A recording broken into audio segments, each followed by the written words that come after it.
जो जैसा होता है वो वैसा दूसरे को भी कराता है। झूठ बोलने वाले का साथ पकड़ोगे तो वो तुम्हें झूठ बोलना सिखा देगा। चोरी करने वाले का साथ पकड़ोगे तो वो तुम्हें एक ना एक दिन चोरी करना सिखा देगा।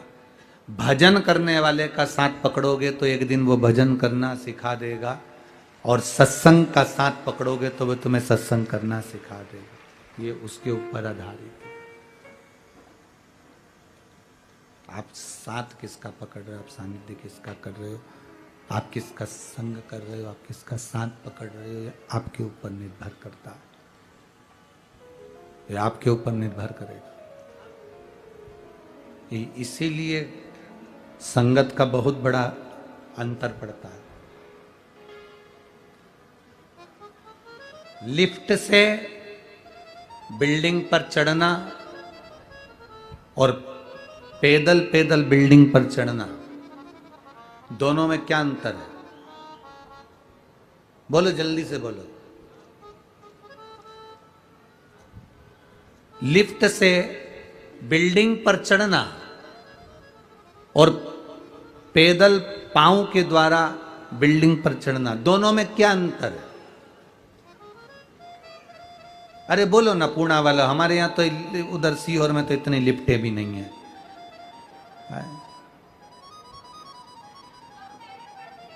हैं? कम मेहनत पड़ती है।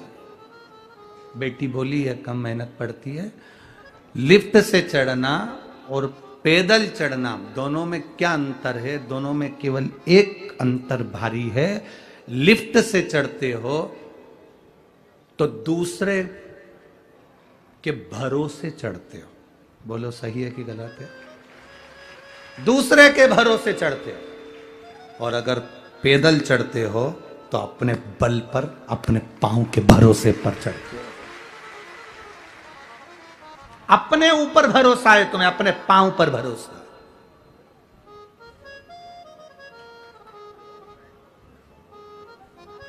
अपने भरोसे पर चढ़ रहे हो। 2 मंजिल मैं चढ़ जाऊंगी, तुम आओ लिफ्ट से। लिफ्ट की जरूरत तुम्हें, तुम आओ, मैं अभी पहुंचती हूं, अभी पहुंचती हूं मैं।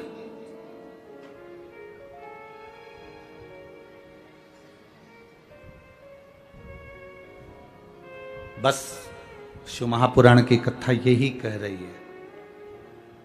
भगवान से कहना, भोलेनाथ हमें कभी दूसरे की लिफ्ट की जरूरत नहीं पड़े, हमारा भरोसा पक्का रखना, हमारा विश्वास दृढ़ रखना, हमारा भरोसा पक्का रखना। हम अपने ऊपर इतना भरोसा रखें, मुझे मेरे पांव पर, मेरे हाथ पर, मेरे भाग्य पर और मेरे परिवार पर और मेरा अपने आप पर इतना प्रबल भरोसा होना चाहिए कि दुनिया का कोई व्यक्ति जो काम ना कर पाए वो मैं कर कर दिखा दूं। ये भरोसा मेरा पक्का, ये विश्वास मेरा दृढ़ हो।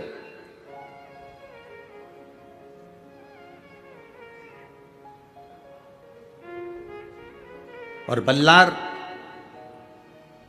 बल्लाल के विश्वास बड़ा दृढ़ था, भरोसा बड़ा पक्का था।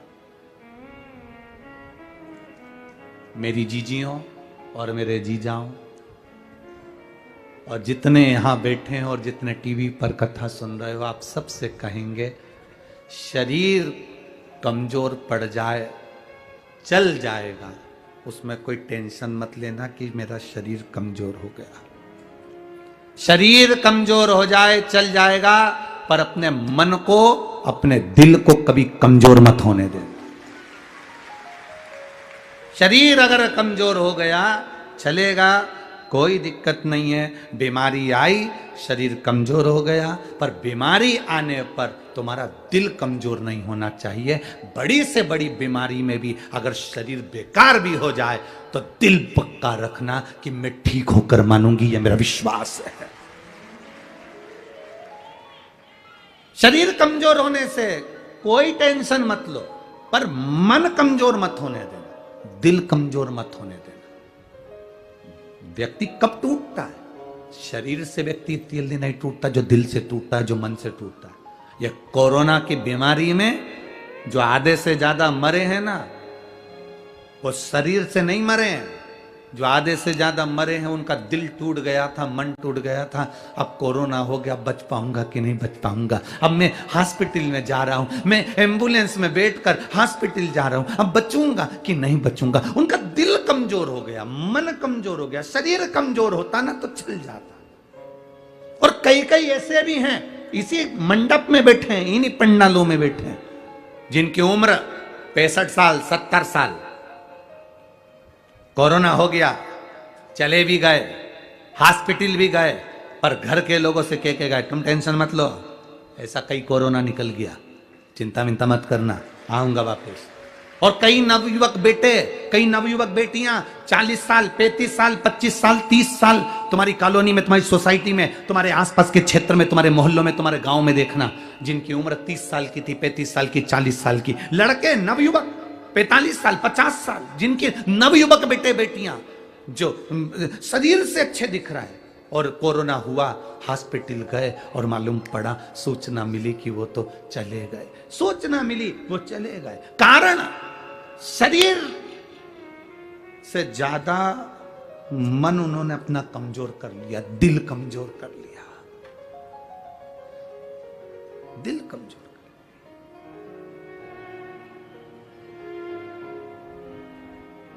कई कई छोरा छोरी हमसे मिलने के लिए आते हैं, लड़का लड़कियां, बेटा बेटियां। कोई कहता है मेरे को बड़ा धोखा मिला गुरुजी, मैं बहुत दुखी हूं, मुझे धोखा मिला गुरुजी, मैं बहुत दुखी हूं। तो हमने कहा दुखी हो तो करोगे क्या ये बताओ। अब जिसने धोखा दिया वो तो आराम से पर्स टांग के पेंटिंग मेंटिंग करके पूरा जोरदार आराम से घूम रही, और तू रो रो के मर जा रहा, इससे होगा क्या। हमारा निवेदन है तुम शरीर से टूट गए चलेगा, पर दिल से मत टूटो। अगर लगे कि कोई धोखा दिया है तो महादेव के चरणों में जाकर बैठना प्रारंभ करो। जाओ ना, शिव तत्व को क्यों नहीं प्राप्त कर। एक पत्र आया है,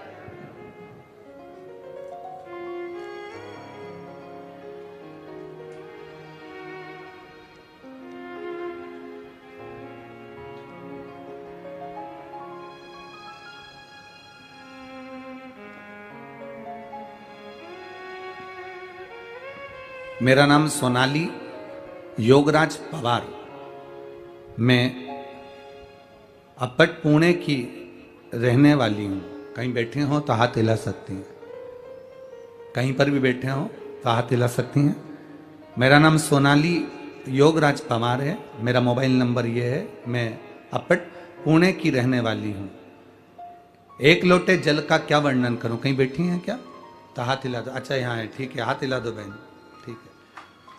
एक लोटे जल का मैं क्या बखान करूं गुरुदेव, मैं लिख नहीं सकती। बताना चाहती हूं कि मेरा भाई पवन बसंत कुमार बसंत ठाकुर 2019 से सरकारी नौकरी के लिए तैयारी कर रहा था, हर बार हार रहा था।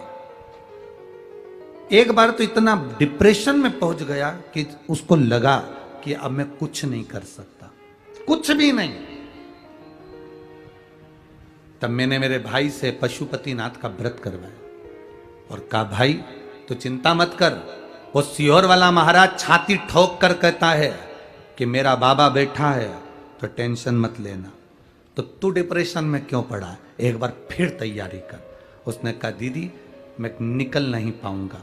मैंने कहा पशुपतिनाथ का व्रत कर, शिव जी की स्तुति कर, अपने मन को पक्का कर, अब की बार निकलेगा ये निश्चित है। और मैंने मेरे भाई से पशुपतिनाथ का व्रत कराया। धीरे धीरे जैसे जैसे सोमवार बढ़ते गए वैसे वैसे मेरे भाई का विल पावर बढ़ा। उसने पढ़ाई पर ध्यान दिया क्योंकि टूट गया था, डिप्रेशन तक पहुंच गया था। तब आखिरी में बाबा की ऐसी कृपा हुई, 16 मई 2023 को मेरा भाई जो रेलवे का एग्जाम दिया था उस रेलवे के एग्जाम में निकल गया और भुसावल मध्य रेलवे में उसकी नौकरी लग गई। मैं प्रणाम करने के लिए भुसावल मध्य रेलवे में मेरी उसकी नौकरी लग गई, मैं प्रणाम करती हूँ। ये शिव तत्व है। बैठिए बहन, एक बार बात हाथ हिला दो। हर हर महादेव। शिव तत्व की प्राप्ति, इसी को कहते हैं। ये शंकर की प्राप्ति का केंद्र बिंदु है। क्यों हारे? शरीर कमजोर होगा चलेगा, पर दिल मन कमजोर मत होने देना। आप बूढ़े हो गए, आपका शरीर कमजोर हो गया, आप बुजुर्ग हो गए, शरीर कमजोर हो गया, आप बीमार हो गए, शरीर कमजोर हो गया, आप शरीर से टूट गए।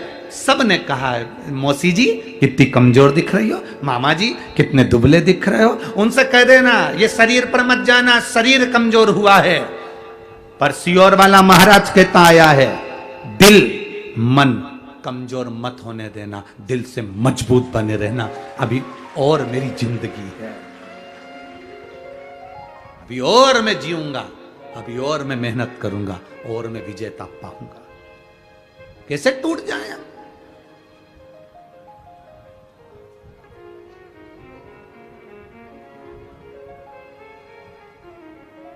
लोग कहेंगे तुम्हारी उम्र कितनी हो गई?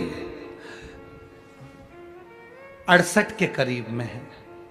अच्छी हो गई 68, 68 हो। कोई ने कहा 70 के हो गए, कोई ने कहा 72 के हो गए, कोई कहे 80 के हो गए। फिर भी कहना चिंता मत करो, अभी तो 10-20 साल जाने वाली नहीं हूं, अभी नहीं जाऊंगी। अभी तो सियोर वाले महाराज की और कथाएं सुनूंगी टीवी खोल खोल के। अभी काय को जाऊंगी मैं? अपने दिल को मजबूत रखो, अपने मन को मजबूत रखो। कई कई बहुएं हमसे कह देती हैं, गुरुजी ये बूढ़ी बूढ़ी माताओं को समझाते क्यों नहीं हो तुम? इन बुजुर्गों को थोड़ा समझाना चाहिए, तुमको मोबाइल लेके बैठी रहती है। और जितना तो हमको चलाना नहीं आता उतना ही बूढ़ी अम्मा को आता। तुम इनको समझाते क्यों नहीं हो कि ये मोबाइल पकड़ के बैठी रहती है, इनको तो माला पकड़ के बैठना चाहिए, तो ये मोबाइल पकड़ के बैठी रहती है। हमने कहा बहू रानी, सबसे ज्यादा खुशी तुझे होना चाहिए कि इस बुढ़ापे में तेरा पल्लू पकड़ के नहीं बैठी है, मोबाइल पकड़ कर बैठी है। तुम्हें खुशी होना चाहिए, प्रसन्नता होना चाहिए, उसमें कोई दिक्कत नहीं है। भजन में लगी है ना, मोबाइल पकड़कर भी भगवत भजन कर रही होगी, कुछ अच्छा देख रही होगी, उसका ज्ञान बढ़ेगा, उसकी विद्वत्ता बढ़ेगी। फालतू का टेंशन तो नहीं दे रही ना। पहले के जमाने में सास बहू की लड़ाई होती किस बात की थी? बुजुर्ग अवस्था बढ़ती जाती थी, सास को लगता था कि मैं जितना काम करती हूं बहू मेरे बराबर पर काम करे। बहू को लगता था मैं नई नवेली आई हूं और सास मुझे नौकरानी की तरह काम करवा रही है। लड़ाई विवाद चालू हो जाता था, घर टूट जाता था। टूटना नहीं है हम। हां, मेरा माताओं से निवेदन है, अगर आप मोबाइल पकड़ते हो, जितनी देर तुम मोबाइल देखते हो उससे आधा, अगर 3 घंटा मोबाइल देखते हो तो कितना घंटा? 1.5 घंटा। जितना घंटा तुम मोबाइल देखते हो उससे आधा, और आधे से भी आधा बस तुम भगवान का भजन कर लिया करो तो तुम्हारा जीवन सार्थक हो जाए। बहुत है उतना। मेरे तुलसी बाबा ने लिखा, आधी में पुनियात, थोड़ा भी अगर भगवत भजन कर लिया तो जिंदगी सार्थक हो गई। हमारे शास्त्र कहते हैं 24 घंटा भगवान का भजन करो। 24 घंटा नहीं कर सकते तो 12 घंटा भगवान का भजन करो। 12 घंटा नहीं कर सकते तो 6 घंटा भगवान का भजन करो। 6 घंटा नहीं कर सकते तो 3 घंटा भगवान का भजन करो। 3 घंटा नहीं कर सकते तो 1.5 घंटा भगवान का भजन करो। 1.5 घंटा नहीं कर सकते तो कम से कम 1 घंटा भगवान का भजन करो। 1 घंटा नहीं भजन कर सकते तो आधा घंटा भजन करो। आधा घंटा नहीं कर सकते तो 15 मिनट भजन करो। 15 मिनट नहीं कर सकते तो 5 मिनट भजन करो। 5 मिनट नहीं कर सकते तो 1 मिनट भजन करो। 1 मिनट नहीं कर सकते तो चुल्लू भर पानी में डूब मरो। शास्त्र कह रहा है 24 घंटा तुमको दिया, उसमें से थोड़ा सा निकालो, ज्यादा नहीं। हमें बहुत ज्यादा समय देना ही नहीं, ज्यादा समय नहीं देना हमें, तो थोड़ा, और तो थोड़ा भी दो तो ऐसा देना कि वो पूरे समय से ज्यादा अच्छा समय हो।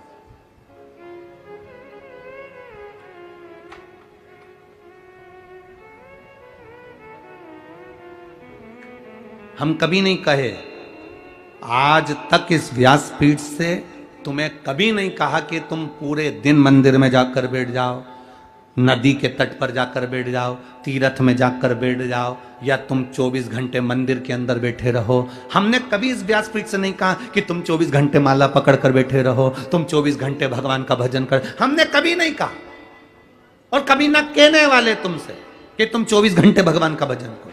आपसे तो निवेदन है, आधी में पुण्य आप थोड़ा करो पर अच्छा करो। एक लोटा जल महादेव को समर्पित करने के लिए जाओ तो उसमें तुम्हारा पूर्ण समर्पण होना चाहिए, उसमें तुम्हारा दिखावा नहीं। मैं आई हूं, थोड़ी देर के लिए आई हूं, बाबा के पास आई हूं, अपने दिल की बात कहने के लिए आई हूं। एक क्षण के लिए भी जाओ तो पूर्ण समर्पित होकर। यहां आप लोग आए हो, शिव महापुराण की कथा सुनने के लिए लाखों की संख्या में पहुंचे हो। बाहर डिवाइडर पर बैठे हो, रोडों पर बैठे हो, पंडालों में बैठे हो, बाहर पेड़ों के नीचे बैठे हो, दुकानों में बैठे हो। यहां पहुंचे हो तो तुम पूर्ण समर्पण के साथ बैठे हो, पूर्ण समर्पण के साथ। जिसका समर्पण नहीं होता वो यहां तक पहुंच ही नहीं पाता। कौन धक्के खाने आता? काय को बस में भरा कराते, क्यों गाड़ी में आते? गाड़ी इतनी दूर रोक दे, पैदल चल चल के कौन आता? तुम्हारा विश्वास दृढ़ है, तुम्हारा भरोसा पक्का है और तुम परमात्मा के होकर आए हो, इसलिए तुम कथा के पंडाल तक पहुंच गए हो। उसके होकर आए हो इसलिए पहुंचे। कौन आए? अगर आज के लोगों को मालूम हो जाए ना कि इधर कथा हो रही है और बहुत भीड़ पड़ती है तो लोग अपना रास्ता चेंज कर लेते हैं। बोलो री जी हाँ सही है कि गलत है? चेंज करते कि नहीं करते? पर तुम एक ऐसे हो, तुम्हें मालूम है इतनी भीड़ पड़ रही है, तुम्हें मालूम है ट्रैफिक जाम हो रहा है, तुम्हें मालूम है निकलने में 2 घंटे लग जाएंगे, तुम्हें मालूम है टैक्सी मिलेगी, बस मिलेगी, कम मिलेगी, पता नहीं, तुम्हें मालूम है पानी गिरेगा, तुम्हें मालूम है भीड़ बहुत होगी, तुम्हें मालूम है कीचड़ भी पड़ रहा है, तुम्हें सब मालूम है। उसके बाद भी तुमने अपना रास्ता चेंज नहीं करा, उस रास्ते पर चलते रहे, चलते रहे, चलते रहे। 7 दिन तक इस भीड़ के रास्ते पर चलते चलते महादेव की कथा तक पहुंचे हो। जब तुमने अपनी मंजिल नहीं छोड़ी तो परमात्मा भी तुम्हारी मंजिल नहीं छोड़ेगा, ये निश्चित है। क्यों छोड़े वो? तुम अपनी मंजिल नहीं छोड़ते तो वो कैसे छोड़ सकता?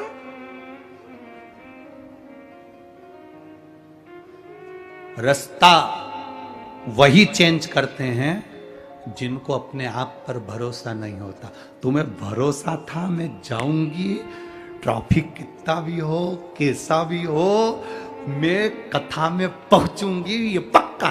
तूने अपना भरोसा पक्का रखा इसलिए पहुंच गई।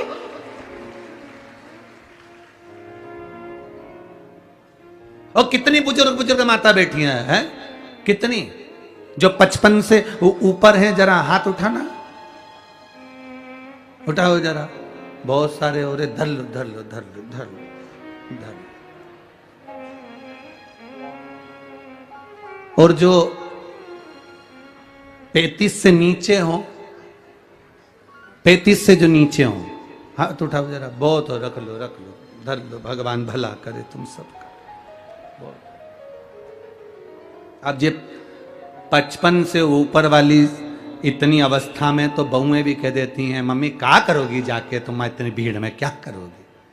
पर तुमने अपना भरोसा नहीं तोड़ा, तुमने विश्वास पक्का रखा, इसलिए यहाँ तक पहुँच गए। अपने भरोसे को जो दृढ़ी रखता है, अपनी मंजिल को जो नहीं छोड़ता, घूम फिर के भी जाऊंगा तो मंजिल तक जाऊंगा। अगर इस रास्ते में बस अड़ गई तो उधर से ऑटो लेकर निकल जाऊंगी, उधर से अड़ गई तो उधर से निकल जाऊंगी। 4-5 गेट बने हैं कथा के पंडाल में जाने के लिए। एक गेट से नहीं जाने देगा, दूसरे से जाऊंगी, दूसरे से नहीं जाने देगा, तीसरे से जाऊंगी, पर अपनी मंजिल पर पहुंचूंगी जरूर, ये निश्चित है। आप दृढ़ी बन गए, आपका भरोसा पक्का हो गया तो आप मंजिल तक पहुंच गए। और यही भरोसा, यही दृढ़ता तुम्हें आखिरी तक चाहिए, अंतिम सांस तक। इस भरोसे को मत तोड़ना, इस दृढ़ता को मत तोड़ना।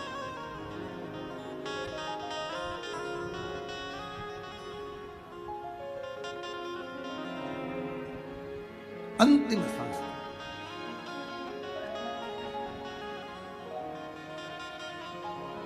और जब अंतिम सांस तक भी अगर तुम लड़ते रहे तो अपनी मंजिल निश्चित है।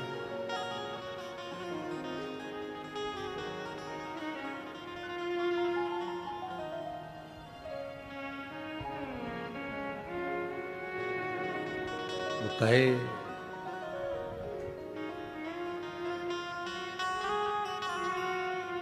बड़ी दूर किनारा है, कश्ती पुरानी है, भोले बाबा सुन भी लो ये मेरी कहानी, बड़ी दूर किनारा है, कश्ती भी पुरानी है, भोले बाबा सुन भी लो ये मेरी कहानी। बहुत उम्र भी हो जाए तो ये नहीं सोचना कि अब तो परमात्मा के पास जाना है। कई माताएं कहती अब तो मर जाऊं तो अच्छा, अब तो भगवान उठा ले तो अच्छा, अब तो भगवान ले जाए तो अच्छा। एक बूढ़िया थी, लकड़ी का काम करती थी, लकड़ी बीन के सिर पे रख कर बेचने जाती थी, बहुत थक जाती थी। जब जब थकती थी तब तब कहती थी भगवान अब तो तू उठा ले, मैं बहुत परेशान हो गई, उठा ले। एक दिन शंकर जी से पार्वती जी ने कहा ये रोज रोज कहती है उठा ले उठा ले, तुम जाते क्यों नहीं हो उठाने के लिए? शंकर भगवान बोले अब की बार बोलेगी तो उठा लाऊंगा। बुढ़िया ने फिर कहा मैं बहुत परेशान हो गई, अब मुझसे बनता नहीं, तू तो उठा ले। भगवान भोलेनाथ जी आ गए और उन्होंने कहा चल मैं तुझे उठाने को आया हूं। इतने में बुढ़िया बोली, मैं मेरी नहीं बोल रही थी, मैं तो कह रही थी लकड़ी का गट्ठा उठा ले।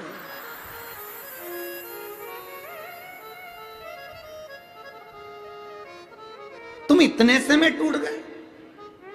कोई कहता है मेरा पति चले गया तो मैं बहुत टूट गई, कोई कहती है मेरी पत्नी चली गई तो मैं टूट गई, कोई कहे मेरे साथ में ये घटना घट गई तो मैं टूट गया, कोई कहता मेरे साथ ये घटना घट गई तो मैं टूट गया, कोई कहे हम काम करते हैं पर फल नहीं मिलता तो मैं टूट गया। अरे मरते दम तक भी मत टूटो, बल तैयार रखो। कभी मत कहो कि अब तो भगवान उठा ले, बल्कि ये कहो कि अभी और जिंदा रहूंगी, भगवान भोलेनाथ को पृथ्वी पर बुला के रहूंगी, ये बल चाहिए।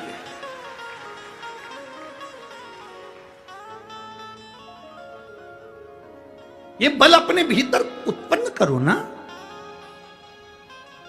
वो क्या कहते हैं, बुढ़ा तेरा, वो एक किसी ने कहा है बुढ़ा तेरा, कि हम कहां बुढ़े हुए।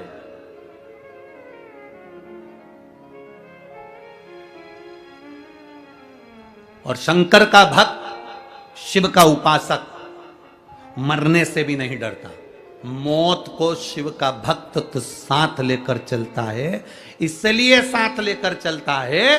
शंकर का भक्त खुश होकर चलता है कि जिस दिन मर भी जाऊंगा उस दिन अगर ये चिता पर मेरी ये शरीर जल भी जाएगा तो भस्म तैयार हो जाएगी और वो भस्म शिव संभालेगा। इसलिए मुझे मरने से डर भी नहीं लगता, मृत्यु से क्या बचता।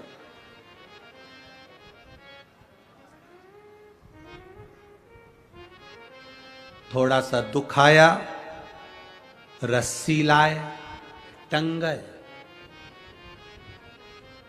थोड़ा सा दुख आया, गोली लाए, मर गए। थोड़ा सा दुख आया, बस के नीचे, ट्रेन के नीचे मर गए। हम कह रहे हैं ये तो ओल्ड फैशन है मरने का, कोई नई डिजाइन लाओ। रोज रोज रोटी खाओगे तो कहोगे एक आध दिन तो पिज्जा चाहिए, एक आध दिन तो इडली सांभर या पूरन पोली चाहिए, आमटी और मिर्ची का ठेसा। रोज रोज एक जैसा तो सब वो कहे वो मर गया रस्सी से बंद कर, वो कहे उसने सुसाइड कर लिया, पढ़ाई में नहीं हुआ तो वो मर गया, उसने उसके चक्कर में मर गया उसके। अरे कोई नया फैशन लाओ। मरो मरो सब कोई कहे, मर के देखे कोई, मरो तो ऐसा मरो कि फिर संसार सागर में जन्म ना हो। अगर मरना ही है और तुम्हें लग रहा है मैं दुखी हो गया मरना है, तो फिर एक काम करो, अब मेरे को मरना है पर रस्सी से नहीं मरूंगा, गोली से नहीं मरूंगा, ट्रेन में नहीं, पानी में नहीं, कहीं नहीं मरूंगा। अब एक ही काम करूंगा, शंकर जी के मंदिर में रोज लोटा भर के जल चढ़ाऊंगा, शंकर भगवान को चिढ़ाऊंगा कि मैं मर भी नहीं रहा, तेरे ही दरवाजे आ रहा हूं, तू या तो संभाल ले या तो फिर। अब शंकर जी के मंदिर में रोज जाएगा तो भोलेनाथ भी कहेंगे तुझे इतनी जल्दी मरने नहीं दूंगा, क्योंकि मैं तुझसे बहुत प्रेम करता हूं। कहां मरने देगा, कार्य करेगा। और मेरे भोले तेरा सहारा है, मेरे भोले तेरा सहारा है, मेरी नैया का तो किनारा है, मेरी नैया का तो किनारा। क्यों मरना, किस लिए मरना, हमें नहीं मरना।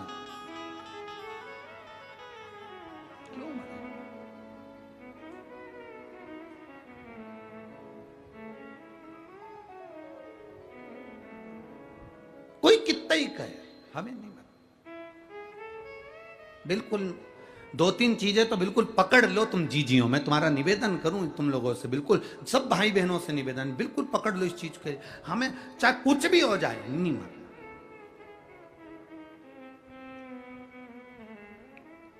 क्या है, अखबार खोलो तो न्यूज पढ़ने में आती है, एक पति ने अपने बच्चों को, एक पत्नी ने अपने बच्चों को जहर दे दिया, वो मर गई, वो मर गए। क्या हुआ उससे, तुम्हारे परिवार वालों को कोई फर्क पड़ा तुम्हारे मरने से? दुख आता है ना तो राह दिखाता है, तकलीफ आती है ना राह दिखाती है, कष्ट आता है ना राह दिखाती है।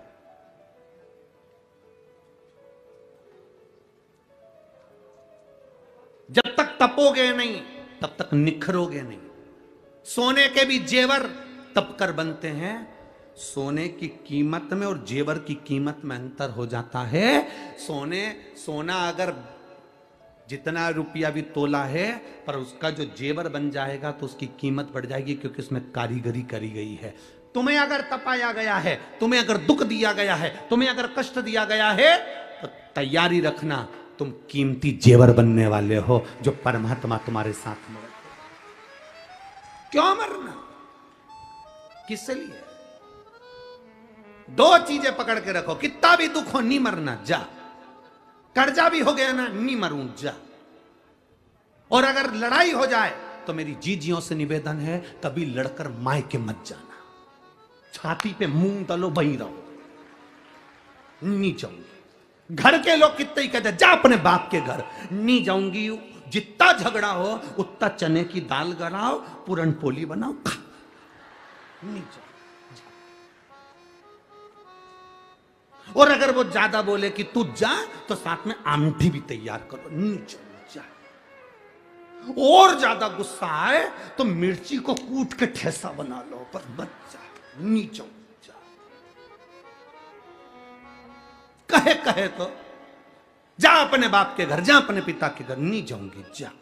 मेरी माताओं से निवेदन, आज घर जो टूट रहे हैं ना इसी बात के, तुम चले जाती हो मायके, मायके वाले तुमसे कह देते हैं अब मत जाना, कभी भी मत जा। अब हम उनको अदालत में देखेंगे, इसमें देखेंगे, उसमें देखेंगे। और बेटा और बेटी का घर टूट गया, वो अदालत में खड़े हैं, वो अदालत में पहुंच रहे हैं, अदालत में एक दूसरे का मुंह देख रहे हैं, इधर से ये भड़का रहा है, उधर से वो भड़का रहा है, मत जा, वही छाती पे रहे, नहीं जाऊंगी, जा। ये 20 साल अगर दारू पिया होगा तो इसमें पत्र में लिखा है जो बात तो हमने बोली नहीं है, जो पत्र में लिखी वो बात तो बोली ही नहीं, कि कितना बकते होंगे, कितने बोलते होंगे, कितने कहते होंगे, कितने 20 साल में कितना सहन करा होगा, जरा विचार करिएगा। हमने वो बात बोली नहीं है, कितना सहन करा होगा। रहो, संभालने का थोड़ा प्रयास करो, और जिस दिन तुम संभालना सीख गए,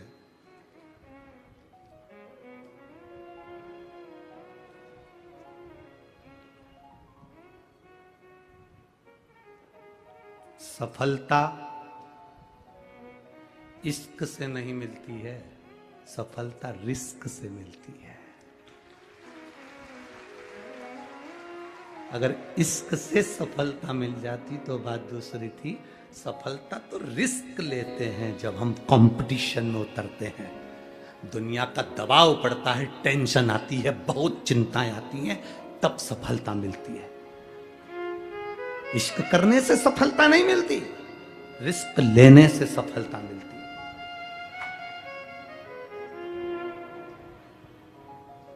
बल्लाल के गांव के लोग सेठ जी के पास जाकर बोले, तुम्हारा बेटा खुद भी नहीं पढ़ता और हमारे बच्चों को भी नहीं पढ़ने देता। गणेश जी की मिट्टी की मूर्ति बनाता है, शंकर जी का शिवलिंग बनाता है, जमीन पर बनाकर बैठ जाता है, पेड़ों की पत्ती तोड़कर चढ़ा देता है और सबको कहता है कि गणेश जी का भजन करो, शंकर जी की पूजन करो। तुम्हारा बेटा इतना बेकार है कि वो दूसरे को भी नहीं पढ़ने दे और खुद भी नहीं पढ़े, वो दूसरे को भी विद्यार्जन नहीं करने दे और खुद भी ना करे। तो पिता को क्रोध आया। मां को तो मालूम ही नहीं कि पति जा रहा है मेरे बेटे के पास, और पिता दौड़ कर गया। आज बेटे को देखा कि यहां मूर्ति की पूजन कर रहा है। गणेश जी की मूर्ति उठाकर फेंक दी, शिव जी की मूर्ति उठाकर फेंक दी, बेटे को पेड़ से बांध दिया। 2-3 दिन भूखा रहेगा, सब ठिकाने लग जाएगा।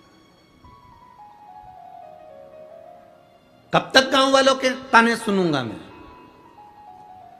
कब तक श्रवण करूंगा मैं? कब तक सुनूंगा मैं? मूर्ति को फेंक दिया गया और बेटे को पेड़ से बांध दिया। शाम होने लगी, सेठानी को अपने बेटे की याद आई।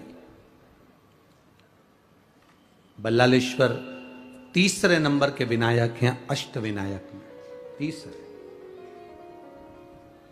सेठानी को अपने पुत्र की याद आती है, और सेठानी को जब पुत्र की याद आई तो उसने अपने पति से, सेठ जी से कहा, सुनो जी स्वामी, मेरा बेटा नहीं दिख रहा, मेरा बेटा ना जाने कहां चले गया, ढूंढ रही हूं, मिल नहीं रहा। वो विद्यालय से भी नहीं आया, वो ना जाने कहां रह गया, गुरु घर पूछ के आई हूं, गुरु घर से भी नहीं मिला, मेरा बेटा कहां, मेरा पुत्र कहां? सेठ अपनी पत्नी को यह नहीं बता रहा कि मैं उसको पेड़ से बांध कर आ गया हूं। शाम हो गई, मध्य रात्रि हो गई, मध्य रात्रि हो गई, पूरी रात निकल गई, सुबह हो गई। सेठानी को नींद ना आई क्योंकि मेरा पुत्र ना जाने कहां गया है। अब एक बात बताओ आप,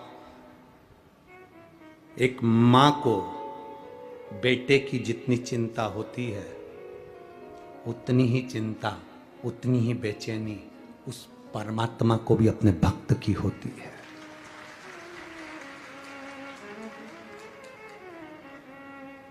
उतनी चिंता, उतनी बेचैनी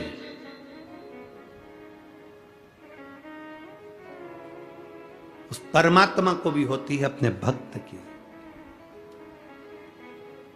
होती है।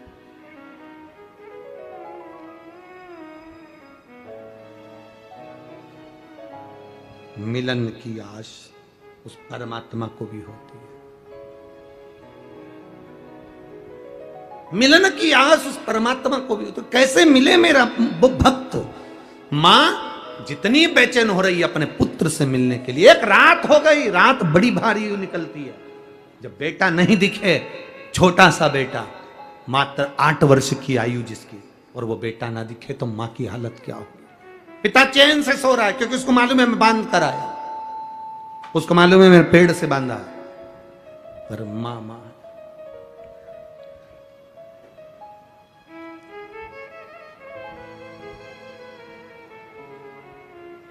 अभी छिंदवाड़ा की कथा में आपको कहा था,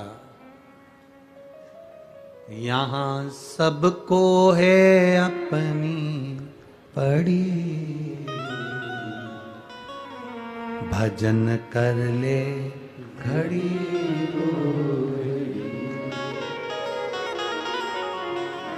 यहाँ सबको है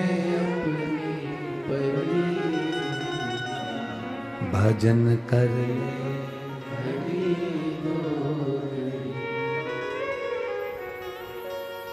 इन नैनों का होना भी क्या,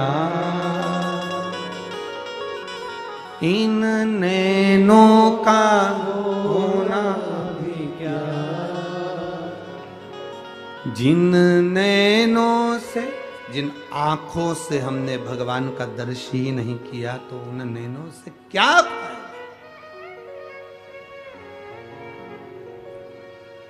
क्या लाभ?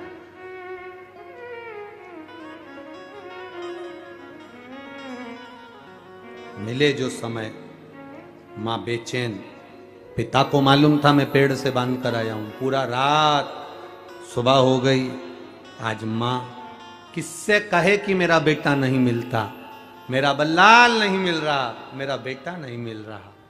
ढूंढते ढूंढते मां थक गई। तब उस मां ने जो पहले करती थी आज वो किया, शिवलिंग का निर्माण, पार्थिव शिवलिंग का निर्माण कर कर गणेश जी की मट्टी की मूर्ति बनाकर उसकी पूजन के लिए बैठ गई। और जो बैठी और बस विनय करा, मेरे बाबा आपका बेटा चले गया था तो आप लेकर आए थे, षडानंद कार्तिक चला गया था श्रीशैलम पर तो आप लेकर आए थे, गणेश का सिर कट गया था तो आप लेकर आए थे। बाबा अब मैं किससे कहूं, आपके बेटे को आप लेकर आए हो तो आपका बेटा मेरे बेटे को लेकर आएगा, ये मेरा भरोसा कहता है, ये मेरा भरोसा कहता है, ये मेरा विश्वास कहता है, ये मेरी दृढ़ता कहती है।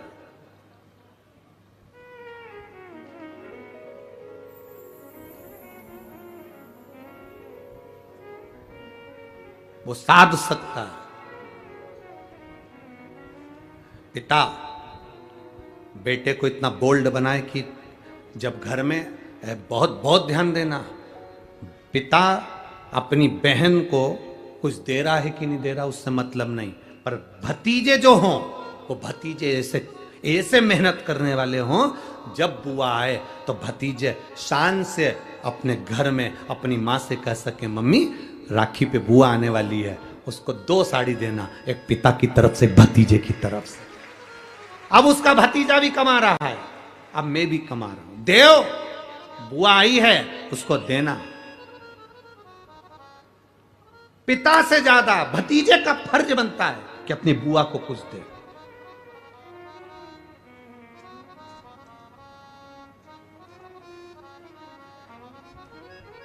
वो तो दुनिया के लोगों ने बुआ का नाम बदनाम कर दिया। वो प्रहलाद की जो बुआ थी, उसने, दुनिया के लोगों ने कहानी गलत कर दी, पूरी कहानी गलत बताई। अगर दुनिया के लोग सही कहानी बताते तो भतीजा और बुआ का संबंध खराब नहीं होता। कहानी गलत थी ना। लोगों ने कहा, हिरण्यकशिपु ने अपनी बहन से कहा, बहन तू अपने भतीजे को गोदी में रखकर बैठ जा और चादर ओढ़कर बैठ जाना, तू बच जाएगी, तेरा भतीजा जल जाएगा। तो बुआ भतीजे को जलाने के लिए गोदी में लेकर बैठी। बोलो सही है कि गलत है? लोगों ने कहानी गलत बताई। होलिका, लोगों ने कहा उसने अपने भतीजे को जलाया। पहले तो होलिका का नाम तो निकालो कि होलिका का नाम क्या है।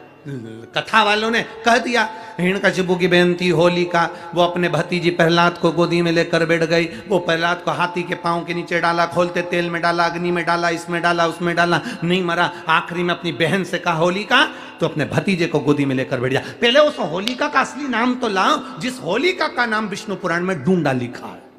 क्या नाम लिखा है? डूंडा। होलिका का असली नाम लिखा है विष्णु पुराण में डूंडा। इसलिए आज भी होली में लकड़ी नहीं जलाई जाती, मोटे मोटे ढूंढ जलाए जाते हैं, क्योंकि उसका नाम ढूंढा है। और ढूंढा बैठी अग्नि में, भतीजे को गोदी में लेकर बैठ गई। उसके पास में एक ब्रह्मा जी की चादर थी, जिसको ओढ़ कर बैठ जाती थी तो आगी में जल नहीं सकती थी।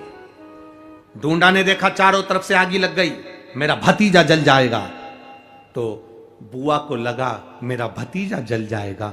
बुआ वो होती है जो दुआ देती है, बुआ कभी बद्दुआ नहीं देती है। और ढूंढा ने अपनी चादर को उतारा, आगी चारों तरफ से लग गई, बुआ को लगा मेरा भतीजा जल जाएगा, तो अपनी चादर उतार कर अपने भतीजे पे डाल दी और बुआ खुद जल गई पर अपने भतीजे को नहीं जलने दिया। ये कथा है, पर लोगों ने उसको पूरी पलट दिया, पूरा पलट दिया। बुआ कब जलाई अपने भतीजे को? आप में से इतनी सारी बुआ बैठी हैं, कभी अपने भतीजे को अपशब्द कहा? कभी अपने भतीजे को श्राप दिया? कभी अपने भतीजे को बद्दुआ दी? नहीं। जब भी बोलती हो मेरा भतीजा खूब फले फूले, भगवान कृपा करे, मेरे भाई जैसा नाम कमाए, मेरा भैया कितना नाम कमाता वैसा मेरा भतीजा नाम कमाए, तो भतीजे को चाहिए जब बुआ घर में आए तो अपने मम्मी पापा से कहना, पापा मम्मी 2 साड़ी देना, क्योंकि अब मेरी नौकरी लग गई है, मैं कमाने लगा हूं, मैं कमा रहा हूं, इसलिए मम्मी एक काम करना, 1 साड़ी पापा देंगे अपनी बहन को और 1 मैं दूंगा अपनी बुआ को। तो मम्मी कहेगी तू अपनी बहन को देना, बुआ को क्यों दे रहा है? तो कह देना अगर आज मैं दूंगा तो उसके भी भतीजे उसको देंगे। यह हमारे यहां क्रम चालू होना चाहिए।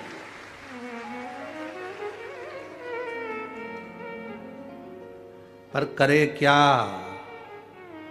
4 भाई 1 साड़ी बहन को जब देते हैं पैक करके, पूरी पैकिंग,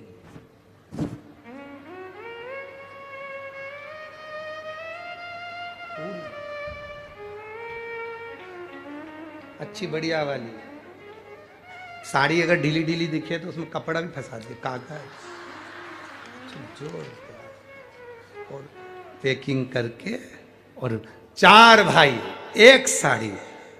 चारों भाई राखी बनवाने के बाद ऐसे हाथ लगा के देते हैं जैसे पूरे पुणे की प्रॉपर्टी दे रहे हो, पूरे पुणे की प्रॉपर्टी।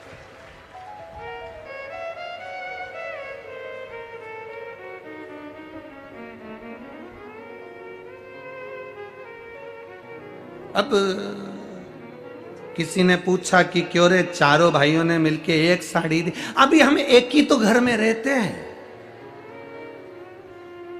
सब एक हैं, तो एक काम करा करो, 1 थाली खाने की लगाओ, 1 भाई खाना खाए, बाकी के सब टच करके बैठ जाओ। एक ही जगह तो रह रहे हो, एक ही थाली में काम। तुम्हारे टच करने से 4 भाई का 1 साड़ी में हिस्सा हो गया, तो तुम्हारा समोसा तुम खाओ, बाकी के 3 भाई टच करके बैठे, पेट नहीं भरा है। अपने को क्या करना? अपन तो अपनी साड़ी ओढ़ो दादा, अब करो क्या उसको, चित्त क्या, विचार करिए जरा, या भरोसा अपने भतीजा कहे नहीं देव, बहन बेटी को देने से कभी घटता नहीं है, कभी नहीं घटेगा, जिंदगी भर नहीं घटेगा। क्या घट रहा है? शिव को दिया कभी नहीं घटता, संत को दिया कभी नहीं घटता, और बहन बेटी को दिया, गौ माता को दिया, कभी नहीं घटता, कभी नहीं घटता।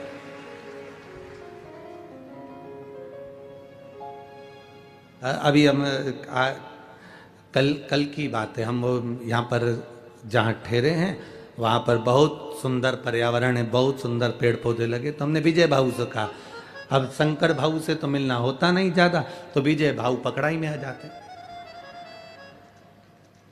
शंकर भाऊ तुम्हारी सेवा में लगे रहते हैं, विजय भाऊ हमारी सेवा में लगे रहते हैं।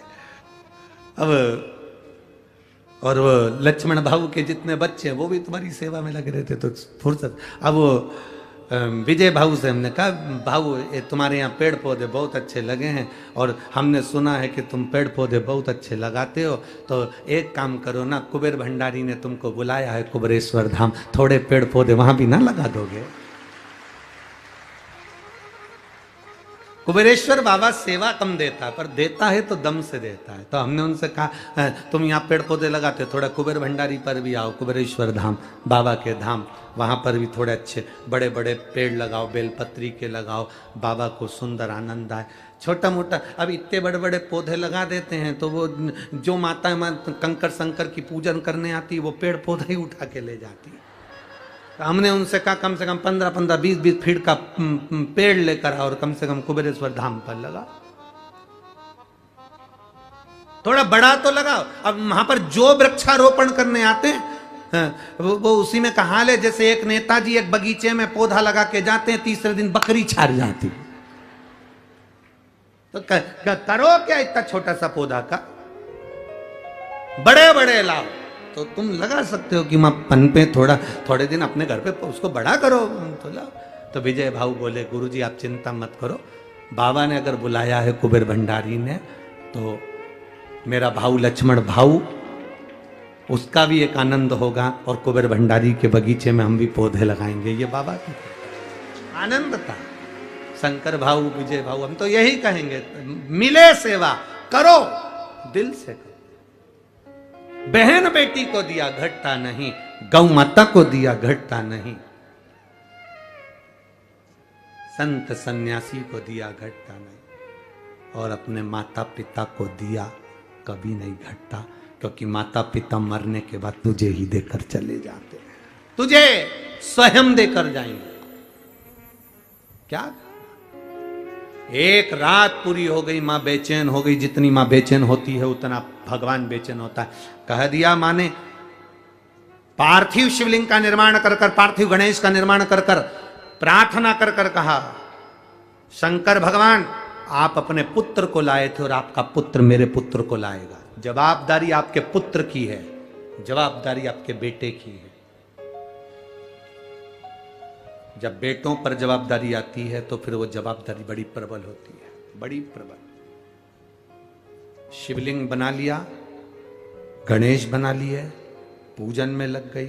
सेठ आया, सेठ ने आकर अपनी पत्नी सेठानी से कहा, मुख से कहा, तेरा बेटा भी यही करता था, तेरा बेटा यही काम करता था, और तू भी यही कर रही है। ये माता के गर्भ के संस्कार हैं। ये हमारे संस्कार हमारे बच्चों में आते हैं।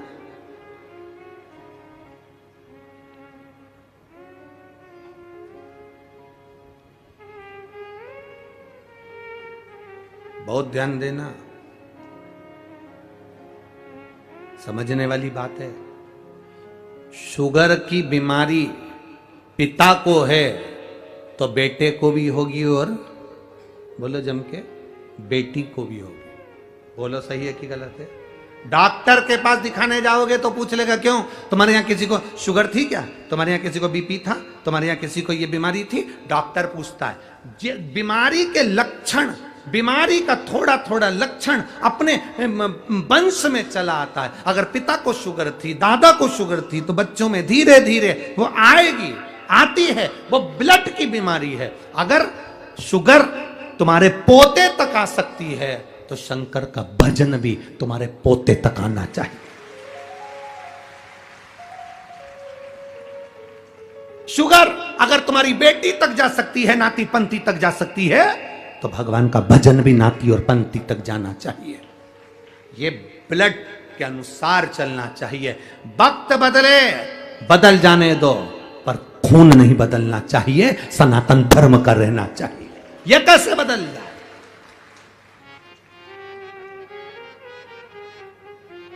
अपना रक्त नहीं बदलना चाहिए। लोग कहते हैं अरे तुम्हारे सनातन धर्म में, तुम्हारे हिंदू धर्म में, तुम्हारे सनातन धर्म में क्या रखा है? जबरदस्ती के ढोंग प्रपंच लगा कर बैठे हो। क्या रखा है सनातन धर्म में? उनसे कह देना झूठा खा लूंगा पर किसी दूसरे धर्म में नहीं जाऊंगा, अपने धर्म को महान बनाऊंगा, सनातन धर्म की श्रेष्ठता पाऊंगा, नहीं भटकूंगा। क्यों भटकूं? दूसरे धर्म के लोगों के लिए बहुत सारे देश हैं, दूसरे धर्म के लोगों के लिए बहुत सारे देश हैं, बहुत देश।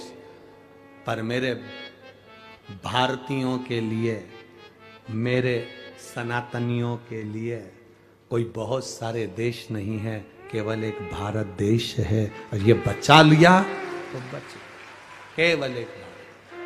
अगर दूसरे धर्म के लोग अगर यहां से चले भी जाएंगे तो दूसरे देश में पहुंच जाएंगे, क्योंकि उनके देश बसे हुए हैं, उनके देश उनके धर्म के देश बसे हैं। पर कोई भारतीय देश एक आध बता दो, एक आध देश का नाम बता दो जो भारतीय हो, जो सनातनी हो। सनातनियों के लिए, भारतीयों के लिए केवल एक देश, और ये भारत देश, इसके सिवा कुछ नहीं। कहां जाओ? अपना घर छोड़कर कहां जाओगे? इसी में रहना है। चंदन है इस देश की माटी, तपोभूमि हर ग्राम है, हर बाला देवी की प्रतिमा, बच्चा बच्चा राम है। हर एक में परमात्मा समाया। ये केवल एक भारत ही तो ऐसा है, केवल भारत।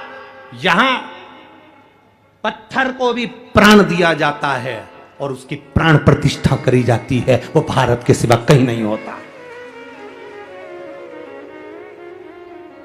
पत्थर को भी प्राण दिया जाता है, वो भारत के सिवा कहीं नहीं होता। बाजार में जाओगे, गणेश जी की मूर्ति मिल रही है, मिल रही कि नहीं मिल रही? अरे बोलो जम के जरा। बाजार में जाओगे, गणेश जी की मूर्ति मिल रही है, खड़े हो जाओगे, माताएं खड़ी हो जाएगी। क्यों? वो गणेश कितने का है? 551 रुपए का। ओ, इतना बड़ा तुमने अभी आगे देखा था? वो तो 351 में दे रहा था। हम भगवान को नहीं खरीद रहे हैं, अभी हम केवल मूर्ति को, केवल जिस व्यक्ति ने उसका निर्माण करा, हम केवल उस मूर्ति को खरीद रहे हैं। हम अभी भगवान को नहीं खरीद रहे हैं। 500 में क्या भगवान मिल जाएगा? 300 में क्या भगवान मिल जाएगा? 400 रुपए में क्या भगवान मिल जाएगा? 200 रुपए में क्या भगवान मिल जाएगा? इतनी सारी मूर्तियां गणेश जी की मिल रही हैं, इतनी सारी मूर्तियां गणेश जी की बिक रही हैं। हम भगवान को नहीं खरीद रहे, हम तो केवल मूर्ति खरीद रहे हैं। भगवान तो तब होगा जब हम उसको खरीद कर घर में लाएंगे, स्वस्तिक बनाकर बिठाकर पूजा करेंगे, उसमें हम प्राण देंगे 10 दिन के लिए, तो वो प्राण प्रतिष्ठा हो जाएगी। ये गुण केवल भारतवासियों को आता है। ये गुण केवल भारत वालों को आता है, इसके सिवा किसी को नहीं आता। कोई देश ऐसा नहीं है जो पत्थर में प्राण दे दे, पर भारत ऐसा है जो पत्थर में भी प्राण दे देता है। वो भारतीय पत्थर में प्राण देता है। और 10 दिन हम गणेश जी महाराज की आराधना, पूजन, अर्चना खूब दिल से करते हैं। और ये वो भारत है जब गणेश जी की वो फिर जो 200 रुपए की मूर्ति तुम आंक रहे थे, वो जब जाता है तो आंख में आंसू आता है। इसी को प्राण प्रतिष्ठा कहते हैं, इसी को सनातन धर्म कहते हैं। ये सनातन धर्म जब वो जाता है तो दिल रोता है। बाबा, ओ बाबा गणेश जी, गणपति बब्बा मोरिया, ऊर्जा वर्षी, कब आओगे वापिस? फिर दिल रोता है। 10 दिन में बच्चे रोते, परिवार रोता। कहां ले जा रहे? विसर्जन, विसर्जन। प्राण दे दिए। ये भारत का मूल तत्व है।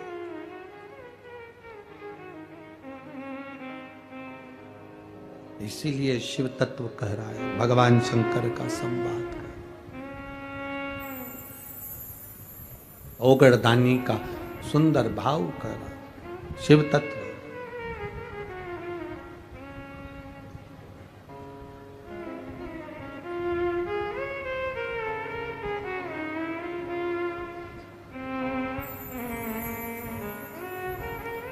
और जब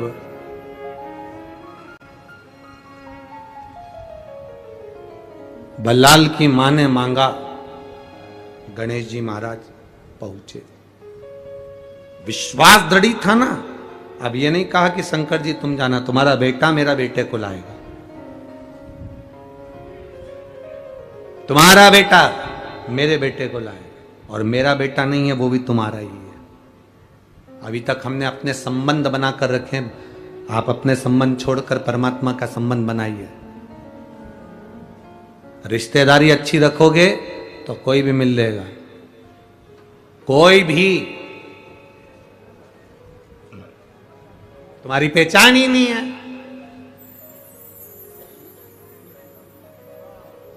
तुम्हारी पहचान नहीं। अच्छी पहचान तो बनाओ पहले। विधायक जी के यहां गए, आमदार के यहां गए, खासदार के यहां गए, और तुमने जाकर कहा जरा खासदार जी से बोल दो ना। अरे जरा आमदार जी से बोल दो ना, सांसद जी से बोल दो ना, मंत्री जी से बोल दो ना, बिमला बाई आई है, बोलो ना। इतने में तो दरवाजे पर खड़ा हुआ द्वारपाल भगा देगा, चल उधर बिमला बाई आई है, वहां चल, जाओ यहां से। और तुमने जाकर कह दिया आमदार से कहो, खासदार से कहो, मंत्री जी से कहो, बिमला आई है, उनकी मौसी, जाओ बोल के आओ। और अंदर सूचना गई, तुम्हारी मौसी है कोई बिमला, जलगांव में रहती है, हाउ आई है, बुलाओ। आमदार खासदार मंत्री जी के अंदर लाओ, जल्दी लाओ, मेरी मौसी है, अंदर बुलाओ उसको, बुलाओ। तुमने कह दिया मौसी आई है तो तुरंत अंदर लिया, तुमने कहा केवल बिमला आई है, दरवाजे से भगा दिया। भगवान शंकर से तुम ऐसा संबंध बनाना, तुम्हारी रिश्तेदारी ऐसी बनाना कि जैसे यमराज आए और इतने में तुम्हारे मुख से निकल जाए, बुलाओ। कह दो भोलेनाथ जी को, कह दो यमराज को, किसको लेने आया है, किसको, तो कह तुझे लेने आया हूं, जा पहले शंकर भगवान से पूछ किया मेरा संबंध क्या है, रिश्तेदारी क्या है। अकाल मृत्यु वो मरे जो काम करे चंडाल का, काल उसका क्या बिगाड़े जो भक्त हो महा, क्या बिगड़ेगा। इसीलिए ऐसा डमरू बजाया,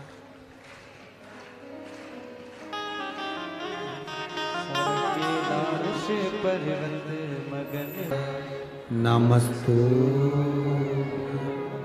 श्री शिवाय, नमस्तु श्री शिवाय, नमस्तु भोला सब दुख काटो, ओ भोला सब दुख काटो।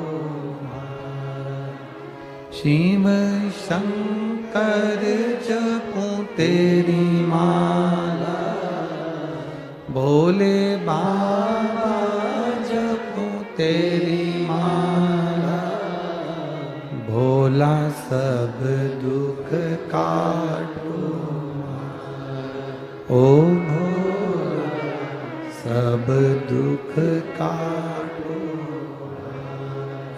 वेश है मंगल मंगलकारी,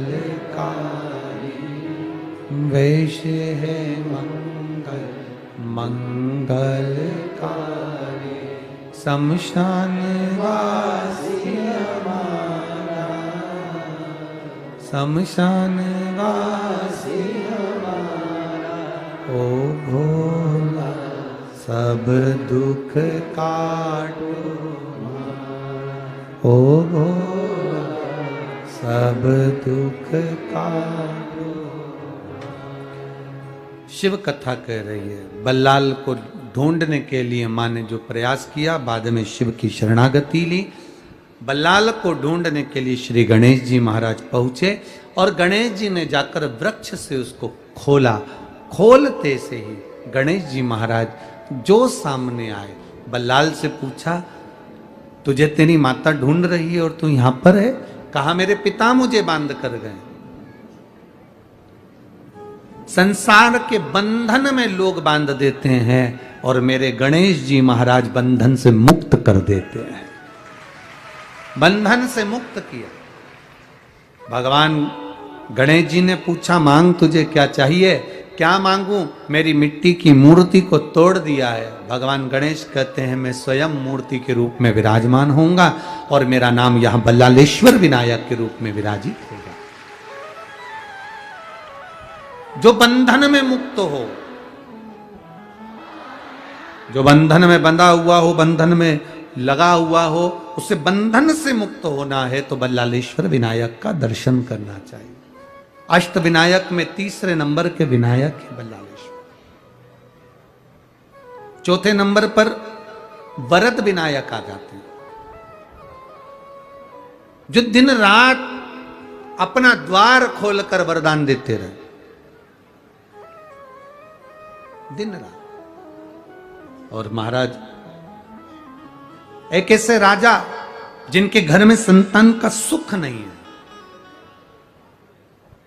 जब हर तरह से व्यक्ति हारे तो परमात्मा की शरणागति क्यों नहीं जाता? एक पत्र एक बेटी ने लिखा है,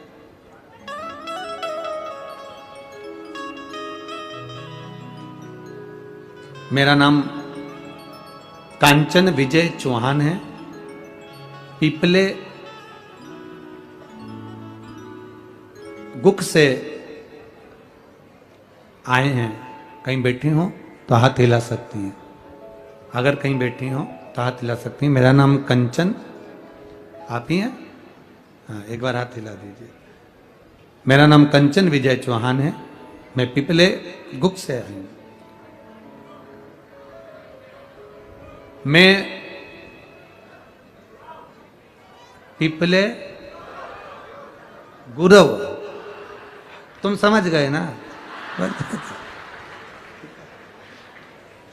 तो मूल है तुम्हारा, समझ ना हो, फिर भी बाबा की कृपा, पिपले गुरव से आया। ठीक है, सही पकड़े? हाँ ठीक है। गुरुदेव, मैं लोगों के बहकावे में आकर सनातन धर्म को छोड़ दिया था और क्रिश्चियन धर्म में पहुंच गई थी। गुरुदेव, सनातन धर्म को लोगों ने इतना कहा तो मन मेरा बदल गया और मैं दूसरे धर्म की ओर पहुंच गई। पर गजब की शिव पुराण है आपकी कि क्रिश्चियन धर्म से वापिस सनातन धर्म में लिया ही। गुरुदेव, मेरी बेटी गर्भ में ही बीमार थी, गले में गांठ थी, दिल में 7 mm का छेद था, जुबान मोटी थी। डॉक्टर ने कह दिया था तुम्हारा गर्भ में जो बच्चा है वो ठीक नहीं है, उस बच्चे को मत रखो। पर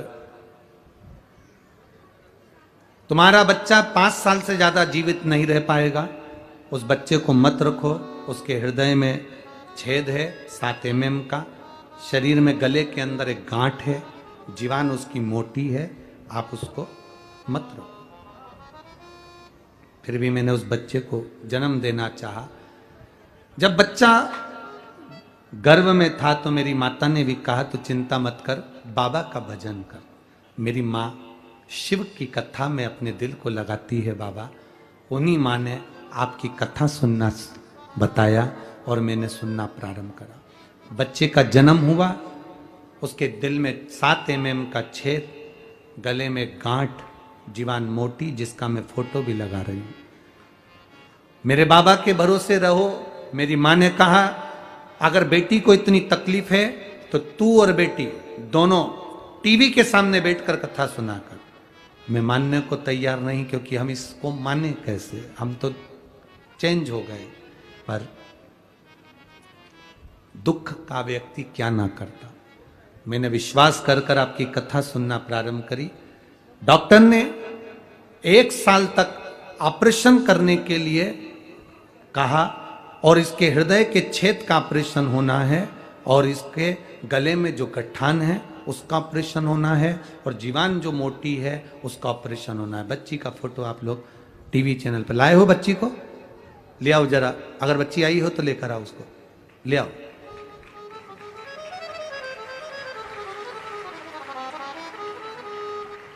डॉक्टर उसके 7 mm छेद का, हृदय में जो छेद है उसका ऑपरेशन का तैयारी कर रहे हैं, उसके गले की गठान के ऑपरेशन की तैयारी कर रहे हैं। और मेरी माँ मुझे कथा सुनने का कहती है। मैंने 15 से 20 दिन मांगे डॉक्टर से और ऑपरेशन की तैयारी भी करते रहे और आपका जो मंत्र है श्री शिवाय नमस्तुभ्यम जपते रहे। शंकर जी के मंदिर में पहली बार जाना चालू करा, बाबा का जल लाकर बेटी को लगाना प्रारंभ करा। बाबा का मैं क्या गुणगान करूं गुरुदेव। जब 7 mm के छेद के लिए ऑपरेशन के लिए जाने लगे तो डॉक्टर ने जांच कर कर कहा कि इसका छेद अब भरा रहा है, इसका ऑपरेशन की जरूरत नहीं है। गुरुदेव, मेरी बेटी की मोटी जो जीवान थी उसको पतला करने के लिए काटा गया, उस जीवान को काट कर रखा गया। पर डॉक्टर ने कहा कि तुम्हारी बेटी के जो 2 ऑपरेशन होना है अब वो जरूरत नहीं है, इसकी जीवान वापिस ठीक हो रही है और इसके गले में जो कठान है वो भी अपने आप गल गई है। मेरी बेटी अब ठीक होना प्रारंभ हो गई है। शिव तत्व इसी को कर, ओघड़ी इसी को कर। आ रही आ जाओ।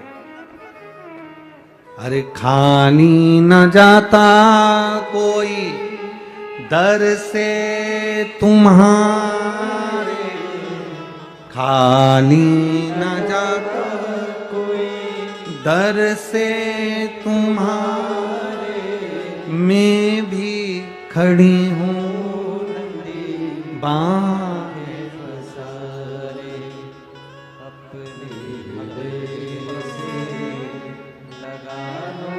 एक बार जोरदार ताली बजाए बेटी के लिए। प्रणाम।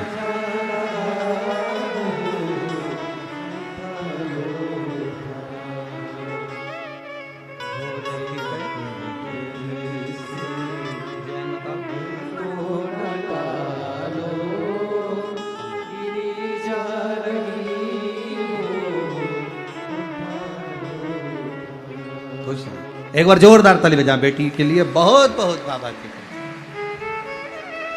शिव तत्व में क्या नहीं है। एक पत्र और बड़ा सुंदर आया है, देखिए इस पत्र को। एक पत्र है, मैं मनीषा, रायपुरे, गांव हरसोड़ा, जिला कुलठाना, ठीक है, कुलठाना, ठीक है, तहसील मलकापुर से आई हूं। कहीं बैठी हैं? कहीं बैठी हैं? हाथ हिला सकती हैं अगर कहीं बैठी हो तो। हैं उधर? ठीक है, हाथ हिला दो। बच्चा आया साथ में? गोदी में लो उसको। हाँ ठीक है, ला सकते हो, धीरे धीरे उसको लेकर आओ। मैं मनीषा, रायपुरे, गांव हरसोड़ा, जिला कुलठाना, तहसील मलकापुर से आई हूं। मेरा बच्चा आर्यन, जिसको अचानक से एक रोग हो गया जिसमें शरीर की नसें सब चोक होने लगी और वो चलने में असमर्थ हो गया, चल नहीं पाता था। डॉक्टर के अनुसार इसका रोग का कोई इलाज नहीं है, पर मैंने मेरे बाबा की कथा में सब कुछ देखा है। मैं टीवी पर आपके पत्र सुनती थी तो मेरा भी विश्वास जागा कि मेरे बेटे को मेरा बाबा चला सकता है, दूसरा कोई नहीं चला सकता। डॉक्टर ने कह दिया था इस बीमारी का इलाज नहीं, चल नहीं पाएगा, ये धीरे धीरे और बेकार हो जाएगा। तब अब करे तो करे क्या? डॉक्टर ने कहा कि इसका इलाज नहीं। 10 दिनों का डॉक्टर का इलाज लेकर मैं आईसीयू में बच्चे को रखी। 6 दिन तक, पर कोई आराम नहीं लगा। बच्चा चलने में असमर्थ हो गया, गिर जाता, पड़ जाता, पर चल नहीं पाता। अब करूं तो करूं क्या? तब किसी से कहा कि मेरे बच्चे के लिए, तो उसने तुरंत कहा मेरे पास सीहोर का रुद्राक्ष रखा है, आप उस रुद्राक्ष को पानी में गला लो और रात को पानी में गला कर सुबह पानी शिव जी को चढ़ाओ। वो पानी चढ़ा हुआ तुम्हारे बेटे को तो दो और उसके शरीर पर लगाओ। मैंने अपने बेटे का इलाज कराना, दवाइयां लेती रही, इलाज कराती रही।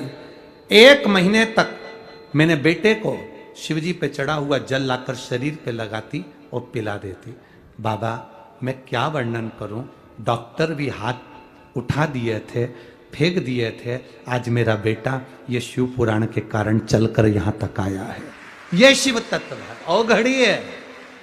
शंभो, जिस बीमारी का इलाज नहीं, सारी समस्या का हल एक लोटा। बाबा मेरे बेटे को मैं रोज लेकर आती हूं, वो चलता भी है। आज मुझे सबसे, दुनिया की सबसे बड़ी खुशी मेरे बेटे की चलने की मिली है, जो डॉक्टर भी पीछे है। शिव तत्व इसी को कहते, औघड़ी इसी को कहते, शंभु इसी को कहते।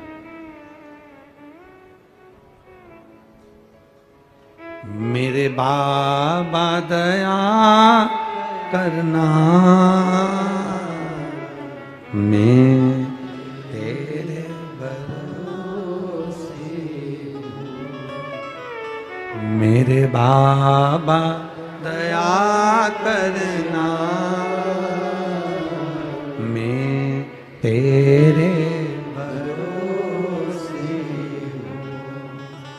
ना घर के भरोसे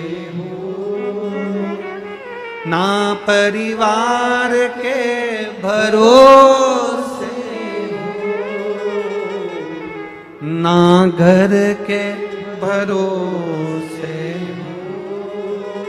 ना परिवार के भरोसे मेरे बाबा दया करना मैं तेरे भरोसे भोले बाबा दया करना मैं तेरे भरोसे ना इनके भरोसे हूँ ना उनके भरोसे ना इनके भरोसे ना उनके भरोसे मेरे बाबा दया करना मैं तेरे भरोसे